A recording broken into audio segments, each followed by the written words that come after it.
Want to learn how to throw on the pottery wheel? I'm going to break down the wheel throwing into 12 easy to follow, goal-oriented steps so you can start making things on the pottery wheel in no time. So I have 2 pounds of clay. I have it tapped into a nice ball, and we are ready to start wheel throwing following those 12 goal-oriented steps. So step number 1 is to cone clay to the bat. And that means to make this look like a cone shape. So what you do is you take your ball of clay, you roll it around in a circle to create this little center point. Then you start spinning your wheel. Find the center of your wheel. So that little dot right there. Take that tip you just made, put it in the center, and then you start pushing down on the sides of the clay. And then you rotate the wheel by hand, and you repeat.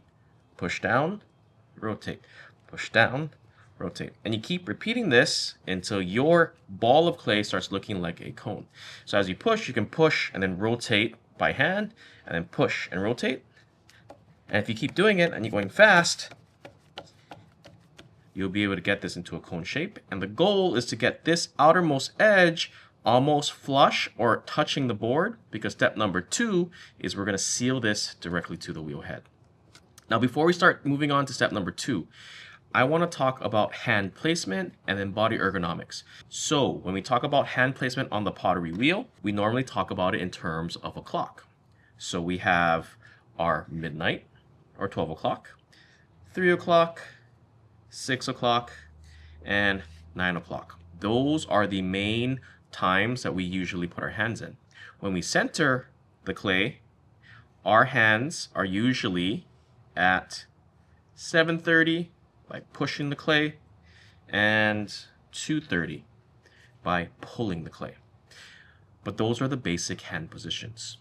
Now for your body, it's best to put your feet on equal height objects. So I have a brick under my left foot, the pedal is under my right foot, and you always want your arms anchored to something, whether that's against the splash pan, whether that's against your legs. You don't want to have your hands floating as you're learning to throw on the pottery wheel. Now, just one thing to tell you folks, my pottery wheel is elevated about 8 to 10 inches higher than the normal wheel, so it's at my belly button. So when I'm throwing, I'm going to be bracing my hands most likely on the splash pan here. All right, let's get started. So step number 2 is to seal your edge. So you're going to locate your sponge. I like having this in my right hand when I do this. And we're going to be focusing at the 3 o'clock time of the pottery wheel. We're going to take the sponge, and I like wrapping it around my finger, pretending like it's a taco shell. My pointer finger is then behind the sponge, and I'm going to be pushing down at where the clay meets the plastic. So basically my hand is floating half on the clay, half on the plastic, and I'm applying downwards pressure, supporting my right hand, my sponge hand, with my left hand and up against the splash pan, and I'm just pushing down to seal the edge of the clay to the bat so that no water can get up underneath it, because if water can get underneath, it can lift up and fly off your wheel, very similar to when you're driving in rain and you hydroplane. We don't want our clay to hydroplane and fly off. So that's sealing the edge. Step number 3 is we're going to be pushing this down to the bat to get it even more stuck. So to do that, now we're going to be using our hands and getting into placement. So a few things to know about the wheel. You want to try your best to not touch the clay when the wheel is not spinning. So when it's stationary, you don't want to touch your clay. Speed-wise, this is max speed. You never really want to spin it at max speed because your clay will easily get out of control. This is about medium speed. This is about the most common speed that we're going to be working with. So we want to add medium speed. Now we're going to get water on our hands, and we're going to start coating our clay to start building something called slip, which is liquid clay. So we're going to get our hands wet, and we're going to build that slip so the clay stays lubricated. And one good thing to remember is you want your clay always shiny when you throw.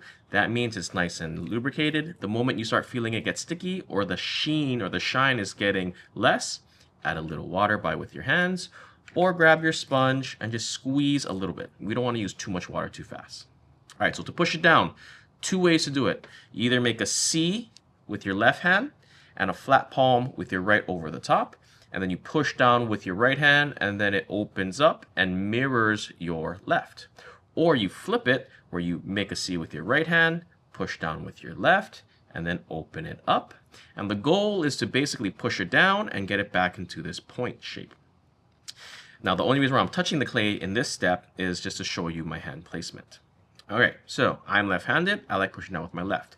And then the thumbs. I like my left thumb in front of my right thumb, and I'm basically creating this right angle here. So this opens up like this. So push down and open. So it looks something like this. Add some water, push down. This is one of the few times that I want my hand elevated because I need more leverage. And then I'm slowly going to open it up and then brace my hand up against the flash pan, thumbs up, and I get it back into that point. So once again, if you want it braced, push down and open. And we'll talk about why we will always want this point in a little bit. So if you're right-handed, try it with your right, push down and open. Either or, they both work. Use whichever you're most comfortable with. So that's step number 3. Push it down to get this even more stuck because we don't want this flying off the wheel. Now, step number 4 is to bring this clay up. That's called coning up. Step number 5 is to bring the clay down. That's coning down. And step number 6 is to repeat those steps until we get this centered. So step numbers 4, 5, and 6 is all about centering, which is the most difficult part about wheel throwing. So let's jump into centering.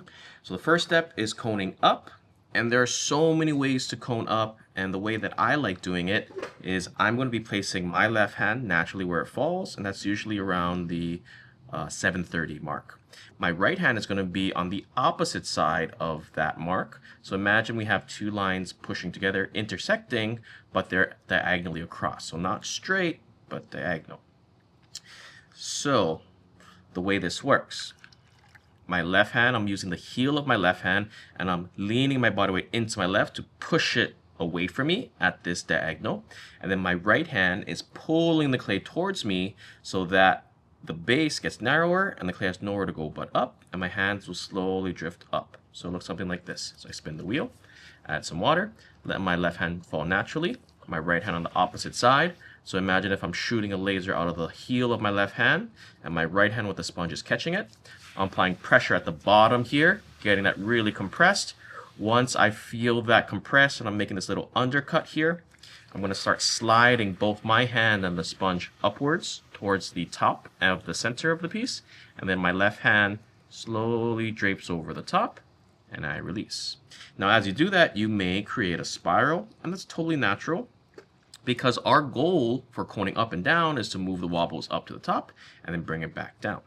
So if you want to cone up again, you do that same process, but I do recommend this thing right here. You're going to see this a lot. It's called the skirt. You want to get rid of that. So to get rid of that, just like how we blended the seam, apply downwards pressure at the base and slide it into the bottom of the clay to create a new undercut.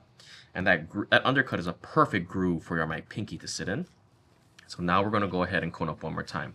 So I push with my left at 7, pull with my right at 230, and I slowly bring it up.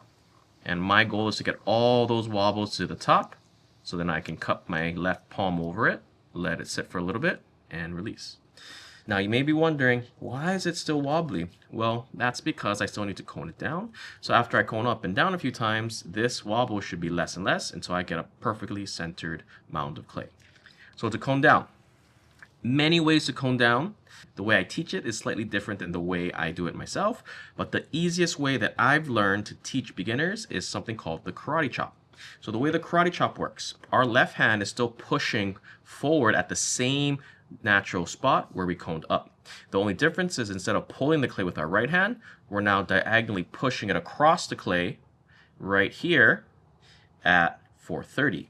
So the pressure points are changed. So now we're applying the pressure in this diagonal to create a cross of pressure. And our right hand is pushing the clay forward and diagonally down. We never want to push the clay straight down because that will cause the clay to expand in all directions, making it more off-center. And I can go over that in a different video. So once again, the way it works, left hand braces against the side, right hand pushes against the top, and if you can, try to interlock your left thumb into your right pinky to create a single unit. Then you place the side of your right hand over the top like this, so that the tip of the clay is on the side of your hand. And then ideally, if your left hand can touch the board for more stability, even better. But if it can't, you can float your hands up here. And remember, as you push, the clay is going to lean forward a little bit. Imagine like a banana shape. And then the clay is slowly going to compress. So it looks something like this. This is called the karate chop. So as the clay gets lower, if you notice that your right hand is starting to flatten out and apply straight downwards pressure, gently release. Add a little more water, get your hands back into position, and then start leaning into the clay. Okay, so right there it's getting even closer. I'm going to gently release the pressure, back my hands away, add a little more water, and repeat. So another little tip when you're wheel throwing, whenever you're applying pressure onto the clay, light pressure on, then increase the pressure, and when you want to release, light pressure off.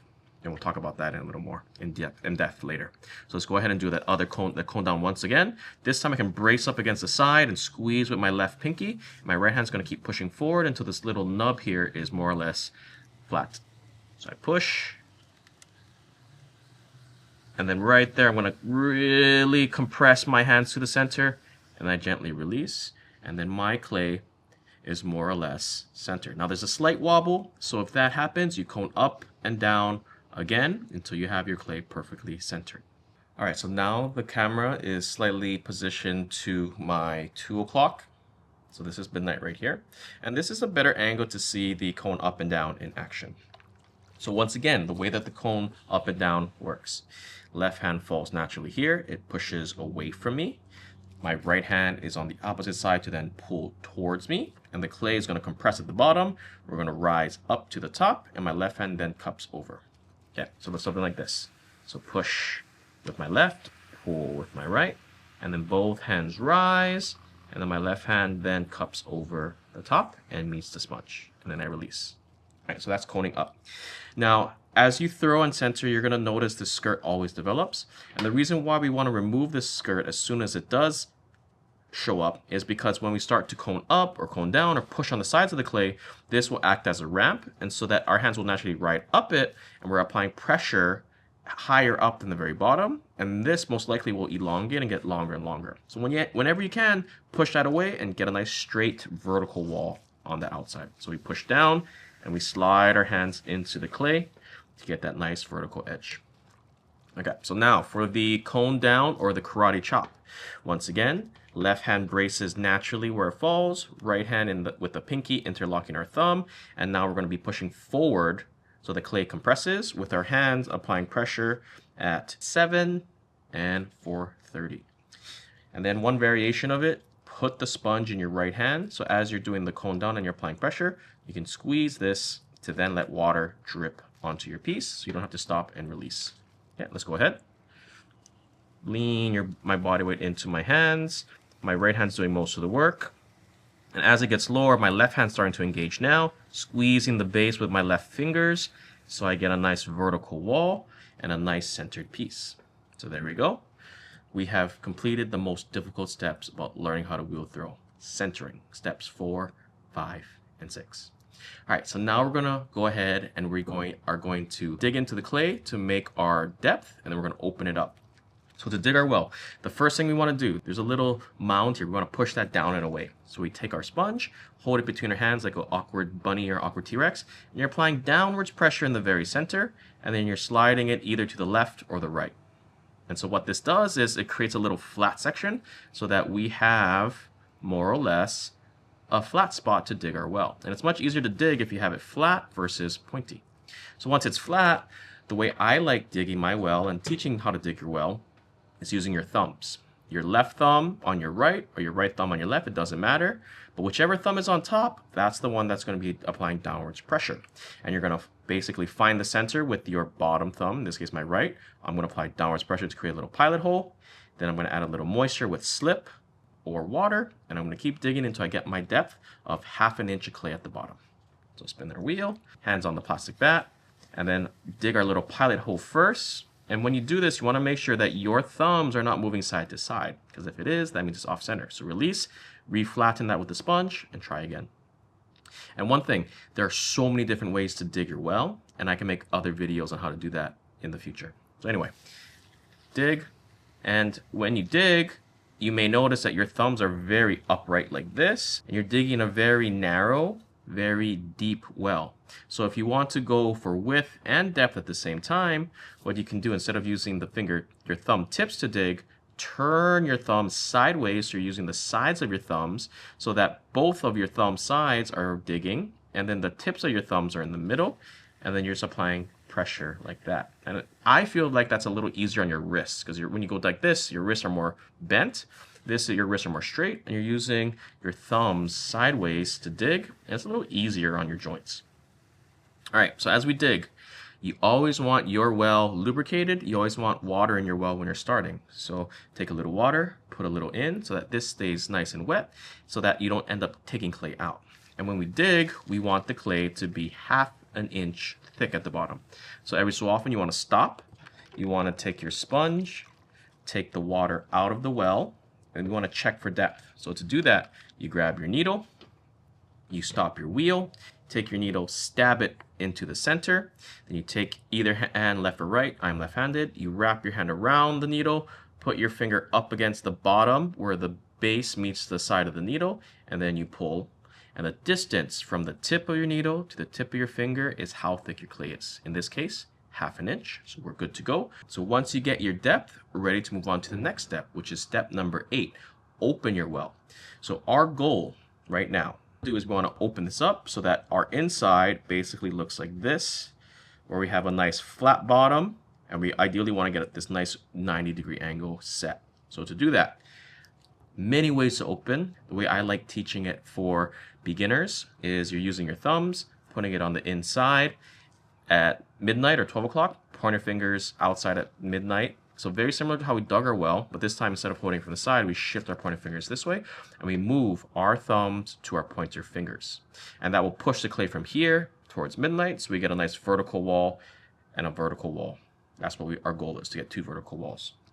So thumbs here, pointer fingers here. If it feels more comfortable, you can have them side to side, or you can have them stacked on each other, or you could have one stacked and then one side to side. It's really up to you. Okay. So I like having my thumbs stacked and my pointer finger side to side, and then I'm pushing the clay out.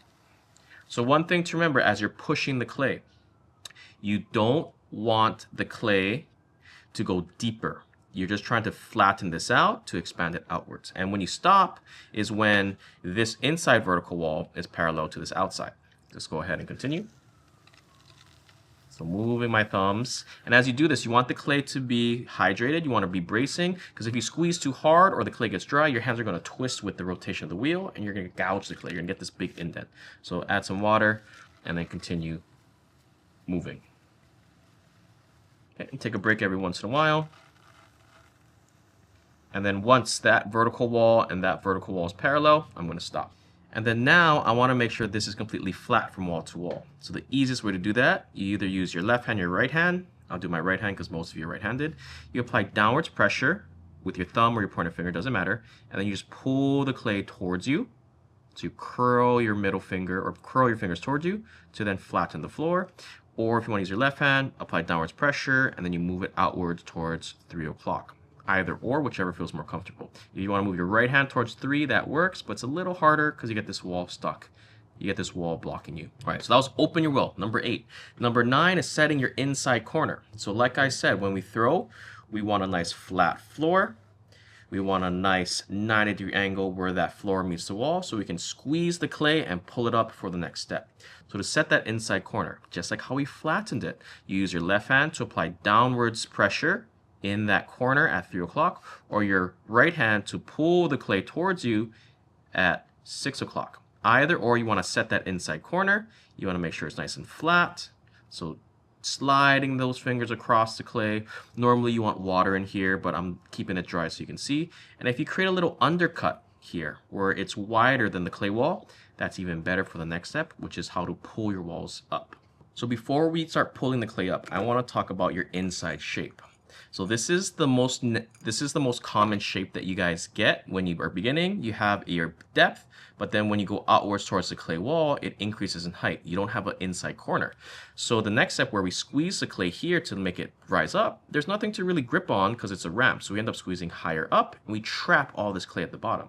So instead, our goal is to make that nice flat floor from wall to wall and a nice 90 degree angle here, so our left hand can get in there to push out at the bottom corner and our right hand can push in at the bottom to squeeze the clay to then pull. All right, so now to pull the clay up. I have more detailed videos on the mechanics of pulling and breaks it down, but for this quick introduction, the way that I recommend pulling, your left hand goes inside, your right hand goes outside. I like bracing my left thumb against the webbing of my right hand, so they kind of create this little like upside down W or M shape. Then my left hand pushes the clay out, my right hand with the sponge pushes the clay in. I compress the clay, and then both hands rise. Now when you do this, your left hand is going to be higher than your right, and I like having my right hand wrapped around the sponge, so I use the tip of my pointer finger through the sponge to apply pressure at the base, and that way it creates lubrication. So once again, left hand pushes out, right hand pushes in, then both hands start rising. And as you rise, remember, release the pressure. So it looks something like this. Add water, brace my hands together, push out on the inside, that creates a bigger undercut, push in on the outside to get that undercut developed, so I have two undercuts. And then I rise and I lift those undercuts up. And as I get taller, I start releasing the pressure. When I get to the very top, I leave it there for a few seconds, let the clay catch up to my movements, and then I release. Now that created this little trench here, which is really common, so we want to push that down and away. So the easiest way to do that, you get your sponge, just drape it over the clay wall, and then you apply light pressure to then round it out. The more effective way is you use your left hand, left finger, left thumb. On the inside, you're not squeezing the clay, you're just supporting it, and use the side of your right finger to then apply downwards pressure to flatten. Then you tilt it on the inside, tilt it on the outside to then round it out. And then you can use your sponge to smooth. So compressing the lip realigns the clay particles up there, removes any clay that's not attached, and now you're ready to do the pull again. So remember, key things to think about. Left hand's higher, right hand's under. You want it higher and lower so that the clay can then create a little S or wrap around those. We create undercuts, we lift those undercuts up, and as we rise, our hands stay offset. We start releasing the pressure as we get higher, and then once we get our left finger to the top, our right hand then meets, keeps it there for a few seconds, and always release away. Okay, here we go. Once again, push out, push in, and then I pull. And then as I rise, I start releasing the pressure. I'm at like 50%. 30%, 20, 10, leave it there at 10%, and I release. Okay, compress the lip, and then I repeat. So pulling the walls is the next hardest after centering. So you're gonna keep pulling until you get your clay wall to the thickness that you want it, and we are making a bowl, so when we throw it, we want our clay roughly around 1/4 inch thick at the base, and as we rise, we want our lip a little thicker than that, because when we stretch the bowl out, stretch the clay out, that thickness is going to thin. So we're going to do a few more pulls. So push out, you can really see that bump forming now. Push in under the bump, and then I lift those little bumps, those little undercuts up, and then as I get higher up, I start releasing the pressure, and then when I get to the very top, little to no pressure at all, have my hands catch up to each other, let the clay catch up to my hands, and then I release. Okay, and another little tip as you pull your walls up, your hands should not move up in height until one full rotation of the wheel has been completed. So you're looking at your throw lines. You don't want your throw lines too far apart. If they're too far apart, that means you're pulling too fast. And that's really common as you guys are starting off on the wheel. All right, we're gonna do one more pull, this time a little lighter, just some fine tuning, because we don't want to go too thin. So I'm going to be pushing in at the base first this time to make it narrower. I'm not going to be pushing out with my inside hand, my left hand, because I don't want to thin that out too much. I just want to get the base a little narrower. So this last pull is optional. You don't need to do this. I just wanted my base not as wide. So very light pressure. I only did about 20% pressure throughout the entire pull. And I'm not even thinning the rim out anymore because I don't want this to thin as I stretch. Okay, so now my piece is more or less set up to then make my bowl. I'm going to compress the lip a little bit, that same compression to make it a little thicker. And now I'm ready to start shaping. So when we throw, our pieces are always going to be stemming from a cylinder shape, then we then shape. So for shaping, the next step, number 11, that is to apply pressure on the inside, usually with our left hand, to create volume. And then we lift our hand up to then expand it to then transfer that volume throughout the piece. So the more traditional way to shape, you use your left hand, you push out, make the expansion wrap around your hand, and then lift up. So there's something like this. So it's like a pull, but your right hand is not pushing. It's just there for support, and it's there to then make sure that the rim doesn't go too wide. So my left hand does all the work. I'm just basically, it's like I'm rotating a door handle. I'm just using that right there, my fingertips to push out, just the tips of my fingers, and I'm curling my fingers. So it's something like this. So I push out, you can see the clay expand right there. And then my right hand's just supporting. And then as I go up, you can see the clay expand around it. When I get to the rim, my right hand will be there to then support it to make sure it doesn't expand too far too fast. And you just keep repeating that over and over until you get your general shape. But I have an easier way for you to shape, and that's using a rice paddle. So this is a bamboo rice paddle. This is my favorite thing to shape because it's so much easier to do it, because sometimes your fingers don't cover as much surface area. So I'm going to go ahead, I'm going to get this back into a cylinder. So this technique that I'm showing you is called collaring. I basically make two C's. I push the clay forward away from me, and then I lift up by gently squeezing the clay. So that's one method of collaring to get it back into that cylindrical shape. The other way to collar is you make two C's with your hands. You're applying pressure at 3 and 9, and then you create your size and you lift up. Both are slightly more advanced techniques as you guys are learning, but that's a good way to then get your clay narrow. All right, so for the rice paddle, if you want to pick one of these up, it's on my Amazon storefront, but this is my favorite way to shape. So the way I like doing it is I grip it with one hand, and then I wrap my other hand around it. I push the clay out, and then I lift my hand up. Whichever hand wraps around, it doesn't matter. Whichever you feel more comfortable. So I'm going to go ahead, anchor my hands to the splash pan, push out, so right here. And I'm looking at the outside clay wall as I do this. I push out, I see the clay expand around it, and then I start lifting up.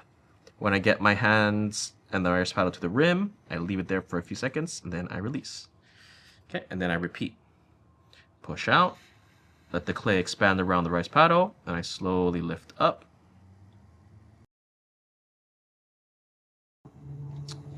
When the middle of the curve of the rice paddle gets to the rim, I stop, leave it there, and I release.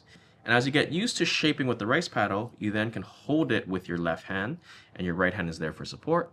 And then you push out, and then you slowly lift up. Okay, and as I'm doing this, you can see that my lip here, the rim of my piece, is getting more and more thin. So whenever you throw bowls, always make sure your rim is a little thicker. Okay, and the reason why I also like the rice paddle is it's perfect for compressing the bottom. So if I hold it with my hands like this, wrapped around it, I apply downwards pressure in the center, and then I slowly bring it out to the clay wall. And then I slowly can then lift up to feather that curve up into the rim. Now, as you guys are using the rice paddle, you may notice that it does not fit into this little groove here. So in order to make this fit, sometimes you might have to turn the rice paddle. So this part of the rice paddle from 6, you may have to turn it and angle it down a little bit towards 7 to get it to fit in that groove. And then you can really push the clay out to make it round, and then you can lift up. Okay, so like I said, you shape as little or as much as you want.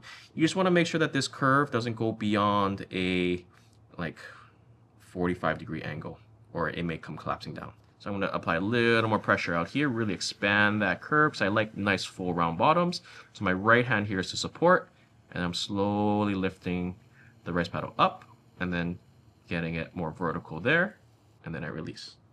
All right, once you're done shaping, the final step, step number 12, is to cut the rim, create a groove at the base, wire it off, and and then we're done. So if your rim is not level, it rises and falls, you want to cut it so that you make your life a little easier when we trim this in the next step of the wheel throwing process. So the way I like cutting the rim, I dip my pointer finger in water, my left pointer finger, and we're cutting at 3 o'clock. So my left pointer finger is supporting the inside clay wall. The right hand holding the needle is on the outside. We're going to push the needle through the clay to then cut. My pointer finger is going to be behind where the tip of the needle is to catch it. And then we lift up. And so normally when you cut, you want to cut about 1/4 inch down from the lowest point. That's unlevel. My piece is more or less level, but it's always good to cut, especially as you are beginning, it's probably slightly off. So dip my fingers, my left thumb is up against the needle hand, and then if you can support against something, even better to make it level, then I score the outside with my needle, and as I score it, I then push the needle into that line I made, touch my pointer finger, and then I lift up, and then hopefully I cut all the way through. Sometimes it may fall like I did over here, so you just pick it up and peel away the excess. All the little crumbs that got stuck, just spin the wheel and let it collect on the needle, just like that. And then you can use your needle to peel away anything else. And then we're ready to smooth that. So we take our sponge, drape it over the rim to then smooth it out. And if you have a chamois material, or if you have plastic, you then can take this at 3 o'clock, apply light pressure over the rim, and then support the inside and the outside of the clay wall to make it nice and round. So because you want the rim nice and round for 2 reasons. 1, because you're probably putting your lip against that eventually, and 2, so that the glaze doesn't get sharp when we finish it. And then we're gonna kind of smooth the inside. Make sure there's no water on the inside, make sure my inside is nice and flat, and then it slopes up. Now I'm going to create a little groove on the outside using my whittle knife. So I'm pushing, using the edge up against the wheel, and then I'm scratching into the bottom to cut in about 1/8 of an inch. This allows a little groove for the wire to cut in, because if you have no groove and there's a skirt or a ramp, your needle may ride up the ramp, and when you cut, you're not cutting it off directly from the wheel. And I have my wire here. I made it myself using washers and fishing line, 40-pound tests. So if you want to see a video on this, I can make that later. And then what I like doing is I'm putting the washers on the outside of my left and my right hand, between my pinkies and my ring. Put my thumb on top, put it down, and I'm just pulling towards my body. Okay, that cuts it off. If you don't want your clay to stretch or shape or manipulate as you pull, you can spin it a little slowly and then move your hands to cut through. That usually helps the clay from warping. And there we go. That's the 12 steps on how to throw a bowl. And now we let this dry out. And in the next video, we're going to learn how to trim this. So stay tuned. I'll see you guys in the next video. Mahalo to our 2 Mud Club +++ members. We have Pamela K. Jameson and Sister Bragdon. If you'd like to hear your name shouted out at the end of these videos and you want to learn about all the extra perks you can unlock, check out the information in the description below. Hope to see you folks as members in the next video.